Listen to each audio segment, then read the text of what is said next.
বৈষম্য বিরোধী ছাত্র আন্দোলন ঘোষিত সরকারের পদত্যাগের দাবি ও অসহযোগ আন্দোলনকে ঘিরে এবার অনির্দিষ্টকালের জন্য সারা দেশে কারফিউ জারি করেছে সরকার।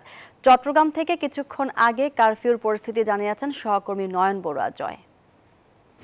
চট্টগ্রামের যে সড়কগুলো আমরা দেখাতে চাচ্ছি যে পরিবহন, যাত্রীবাহী পরিবহন একেবারে নেই বললে চলে, কিন্তু পণ্যবাহী পরিবহন কিছু কিছু আমরা দেখছি, যেহেতু চট্টগ্রাম বন্দরের পণ্য খালাস কার্যক্রম তারা চালু রেখেছে, তার কারণে পণ্যবাহী পরিবহন কিছু কিছু দেখা যাচ্ছে। তবে রাতের দিকে কিন্তু আমরা দেখেছি পণ্যবাহী পরিবহন কিছুটা চলেছে।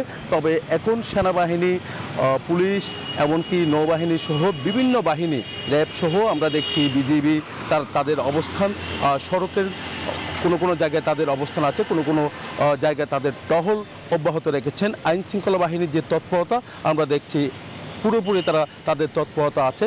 কোনো আন্দোলনকারীদের সড়কের কোনো জায়গায় অবস্থান এখনও পর্যন্ত আমরা দেখিনি।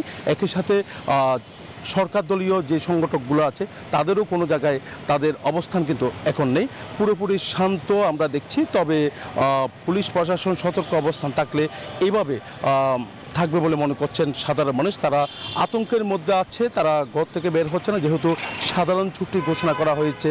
তার কারণে কিন্তু যারা কর্মজীবী মানুষ তারাও কিন্তু ঘর থেকে এখনও পর্যন্ত আমরা দেখছি বের হয়নি।